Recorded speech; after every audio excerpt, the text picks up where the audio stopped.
What do we start with? I say we go City Liverpool. City Liverpool. Manchester City. We fought. Well, actually, we got to start with Manchester City. They're in the hot seat this week. Apparently. They are in the hot seat. We never thought it would happen this year. Manchester City are in the hot seat after Fabs and I bigged them up to the highest order a few days ago. Yeah. They go out, Manchester City, Liverpool at Anfield. Liverpool win 3-0. Manchester City get no away goals. Pep Guardiola, for the second time this season, loses to Liverpool. My first question to you, Fabs, before I say what I got to say is, does this put a dent in the legacy that is Pep Guardiola? I think it potentially to a certain extent, but it all comes down to what happens in a week's time, really. Because if he somehow finds a way to flip the script and get 3 goals at home, then this was going to be all for nothing. Do you think that City is going to do it? Do you think they have it in them? Well, not do they have it in them. Are they going to do it? Do you... Actually, I shouldn't ask you that question because then that's a bit unfair. Do you think they can do it is the better question. I think they've shown all season that they have the tools to be that team and pull off something like that. And they were much better in the second half. For me, I didn't get why Sterling didn't play.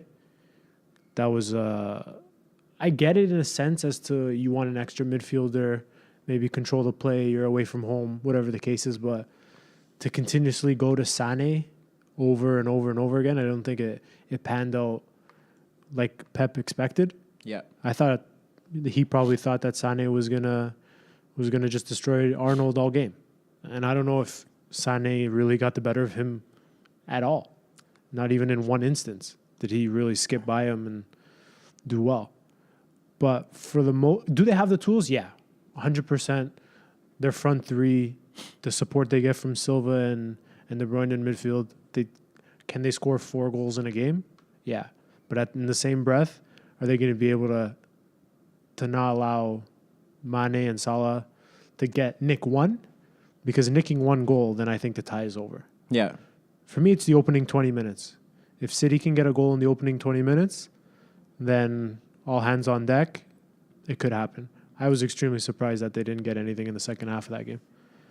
What did I take for Manchester City, Liverpool? I told you when we did this, when we started talking about the Champions League on this podcast, that Liverpool is that one team that they're built for this. What they showed me, there are 2 things I took from Klopp yesterday. One is that tactically, you kind of have to put him up there with some of the best managers in the world, if not the best, based on how his teams approach games and the mentality that they could beat any team on any day. It also reassured to me that this is one of the reasons why Liverpool probably can't mount a title challenge unless they get significantly better players, because they can't play like that over a 38-game stretch.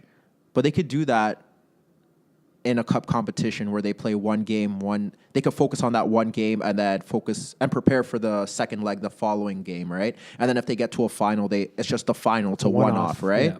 Where anything could happen. It's crazy because when you look at that team, look at the midfield. Jordan Henderson. I've been on him all year. Oxlade-Chamberlain, James Milner. Yeah. That could be an England central midfield. You damn know that England ain't playing like that. Yeah, 100%. In Russia. So kudos to him for getting that to work. The harsh thing about this is the fact that we look at it in 2 senses, in the fact that were Liverpool that good or did Pep get it wrong? And here's my thing with Pep.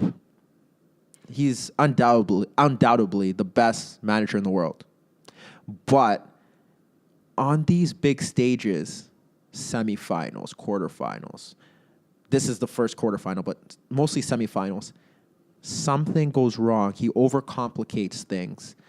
He goes a bit above and beyond. It goes back to the whole Barcelona-Chelsea semifinal where he kind of overcomplicated things too much. They were playing like a back three, then Alexis in front of Messi, and it was just all over the place. You have to understand that. The Real Madrid leg, when he was at Bayern, the first time around, I give him a pass because the team wasn't fully implemented into the way he wants them to play. The time against, I think they played Madrid again that year, or they lost to Barca the next year. They were battered. Players were injured.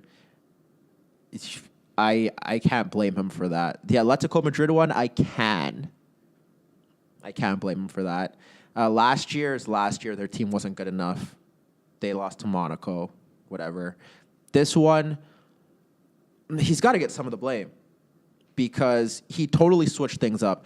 The plan itself wasn't entirely wrong, but the execution wasn't there.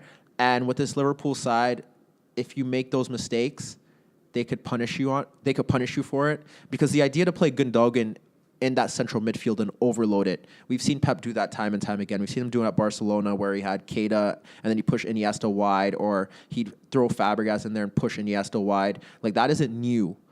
So I understood that. And the fact that he had Laporte, that one's a little iffy to me. That was a bit iffy, but Salah didn't really... I don't know why people are saying that Salah really did him dirty. Salah didn't do much to him. Salah scored the goal, but that has no bearing on Laporte himself. I thought Laporte handled himself well. Kyle Walker couldn't clear the ball. Yeah, plain and simple. And Sané played a terrible pass. Yeah. So Laporte, I didn't think that was bad. I don't understand why Company started. I don't know if he forced himself in. I don't know if Pep felt that he had to play him. Maybe he wanted the experienced player in the back. But they're going to press you, and you had there was no plan to play the balls over the top. So Company is going to be on the ball. Otamendi is going to be on the ball. And Company just looks nervous on the ball. Why not shift Laporte in, or why not shift Stones in? I know Stones has made errors, but he's more competent on the ball. You at least had an outlet to play through the press if you wanted to. He had De Bruyne a bit deeper. I think that kind of negated what De Bruyne's been doing well this season. And then Walker's out there as the out man, but he's not. He's getting the ball, not really looking to cross, not really looking to run at Robertson. Just everything. The balance was off from the offset, and then the goals, and that's what kind of.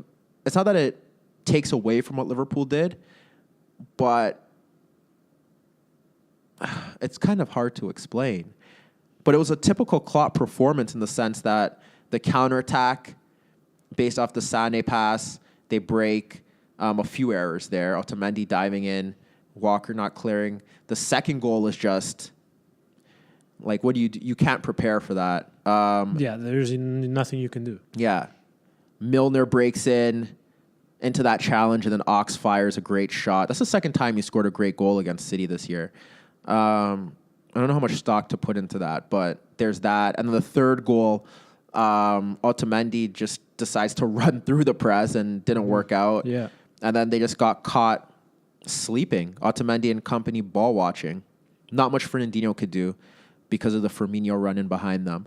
But they were down and out within 30 minutes. And I'm thinking, you felt like, okay, eventually they're going to respond. And I thought they did well in the second half. I thought, obviously, Salah's injury didn't do them any justice, Liverpool. But when you look at Liverpool, it's kind of like, what else is there? Because the way they played yesterday, if they play City another 10 times, how many times do you think it's going to be as effective?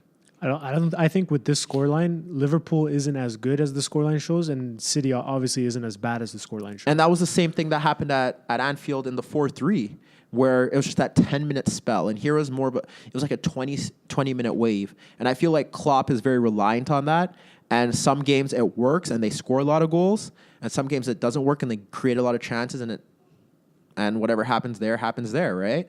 Yeah. But they sat back in the second half, and I know Alexander-Arnold's getting a lot of credit for his performance. I thought he was good. I thought the entire back four was good.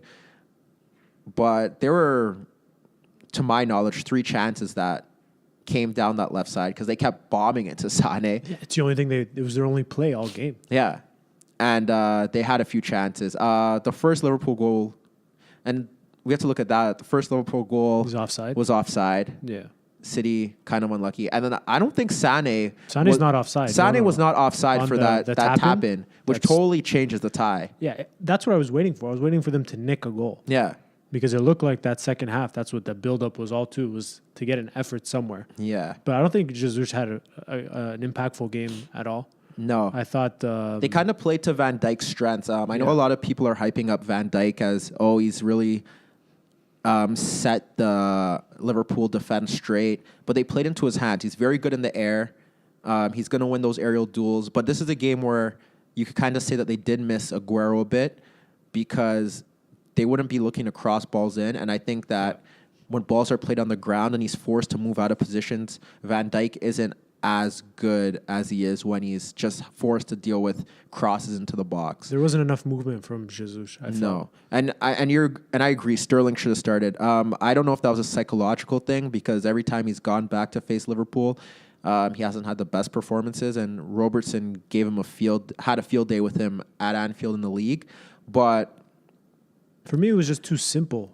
I think City, they didn't play into Liverpool's hands, but they made their attacking one-dimensional. Exactly. And Liverpool knew exactly how to deal with it.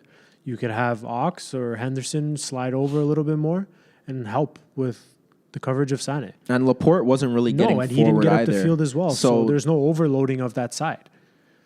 And Silva very rarely made it. He made it more so in the second half when he does that run in between the center back and the wing back to get into some space. Yeah.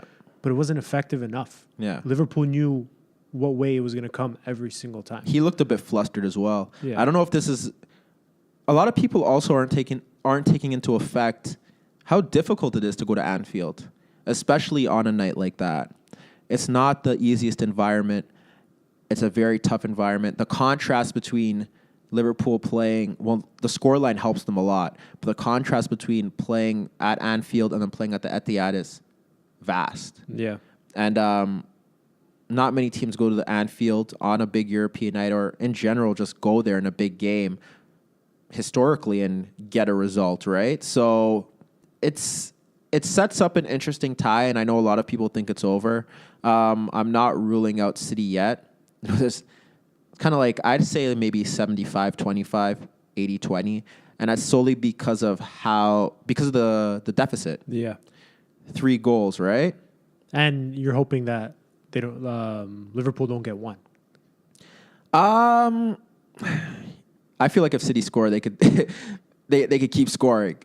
Agreed, but obviously one swift move. Yeah, Liverpool have that capability to get one. It could change things, right? Yeah. And we've seen that in the past with Guardiola's sides, and which is why the first leg defeats. You think about the 1-0 against.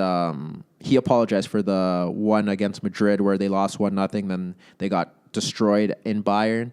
But you think about the Barca where they were down 3-0 in the first leg, and then you think about last year against Monaco was 5-3, and then there was another game against Atletico where I don't think they won, and then they came back and they gave away that away goal to Griezmann, right?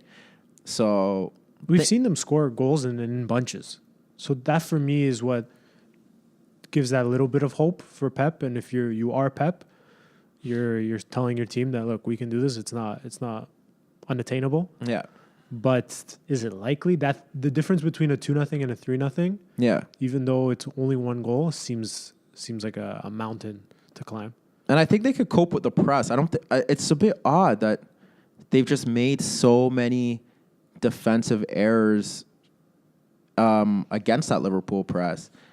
Because earlier on this season when they played Napoli, that was the big thing as to whether, and that's what gives me faith, is that not faith that they can, but just a sense that it's not over, based on the fact that when we look at that Napoli leg, for instance, and we're comparing the way both sides press and how intense it is, City coped well in both legs. And when they played them at the Etihad and when they played them at Sao Paulo, right? So to me, City have to be quicker in transition. And I don't know if that was just them not being able to be a quicker team in transition. But after Liverpool go up 1-0, that transition where Sané goes up the middle and he scuffs his shot. To me, that's a game changer. That's a game changer. Because if De Bruyne is making a really good run to his left, and I think to his right was probably Jesus. Yeah. And he just scuffs it. If he either plays it either way or gets a decent effort on goal, then that's it, right? That could be a 1-1. Yep. But there wasn't enough of that. But there was a couple times in the second half, like we're talking about the offside and the tap in, the Sterling tap in. Yeah. That was off a quick transition. He was played in a good ball. Yeah. I think there's no way we see Laporte at left back again, because he's not even able to hit Sané with an initial pass to start a play like that. He's good at when he's at center back and he's got some time to play a long ball, that he's very good at. But he wasn't able to spring Sané at all. It'll be an interesting tie. The other aspect of it is, like, I look back at Liverpool and Sevilla, and they're up 3-0 at half. Like, they're notorious for shutting down. But, like, I agree with you fully in the sense that they got to score. And they got to score. City have to score early, because if they drag it on late, I don't think that's going to happen. And for me, it's just a mental thing too. You get one early, the fans, you're behind your fans. The fans are behind you from the jump, and who knows what can happen from there. We'll see. It's kind of getting to a point with Pep that I feel like you have to put it down as an asterisk on him, because as difficult as it is to win the Champions League, and I feel like people don't understand how hard it is to win it. He won 2 early in his career, and he's made it to a bunch of semifinals. But the manner in which he loses those finals or those semifinals, he hasn't lost a final. Those semifinal ties, it's not good. It's not good. And I know we don't judge managers solely on the Champions League, or else Carlo Ancelotti would probably be the best manager in the history of the sport. There's a combination of both, but getting to the semifinals or even to this quarterfinal stage is good, but you can't lose a tie in the first leg like that, given how good you've been this season, given that you would like to think that you're better than that Liverpool side based on everything. On paper. Yeah, of course. The styles are contrasting, and Klopp has gotten the edge on Guardiola on a few occasions. But Guardiola has his number as well, which is why I can't rule it out. The one thing I have to say about this as well towards City is that this is one of the reasons why they want to get Riyad Mahrez. And I've said this before, in January. I feel like people are always questioning why would they need him. A game like yesterday where they need something different, they don't really have that. And that's why they're going to buy more in the summer, because in defense, they have a lot of options. In midfield, they probably need a bit more as well, because De Bruyne and Silva have played their fair share. I was a bit shocked that Bernardo didn't have any involvement yesterday. I think his play is slower. And I don't think that's in what Pep wanted. Well, I thought that, if anything, maybe he would have been the better option than Gundogan to start the game. In the sense that if you're going to play him higher on the right, because they were more like a box. It was 2 and then 2 ahead of him. Yeah. I felt like, why not have Bernardo there just to retain the possession, to deal with the press? I feel like maybe he was able to do that in a more mobile way than Gundogan would. A bit shocked. But besides that, like, you have Sterling and Sané, but you have no real direct replacement for them. Up front, it's Jesus or Aguero. Aguero's out. And midfield, like I said, there's no real game changer off the bench. And I feel like that's why they wanted Mahrez. And you could kind of get at them in that sense. Like, they've got through this year. They've won the league impressively. And you could argue this has been the biggest game of the season. I don't know if that's fair or not. But given how they've won the league. I think it's slightly unfair just because what they have accomplished throughout the year. To me, if they get bounced out of the tournament, but they still go on and eclipse 100 points in the Premier League. Yeah. You take note. You got bounced at this part of the Champions League, but is it the be all end all of their season? No.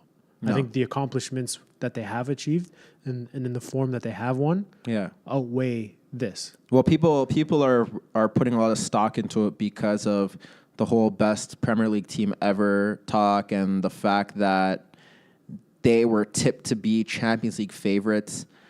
But what does it matter? Because we've seen the Invincibles not win the Champions League their year either. Exactly. And does anybody ever talk about that? No, they don't. Exactly. They breeze through that part and just say, hey, look, they went all season without losing. Exactly. And I don't think being the best Premier League team ever has anything to do with the Champions League because of the cup competition nature, the luck of the draw, who you play, when you play them. It's such a difficult competition to win.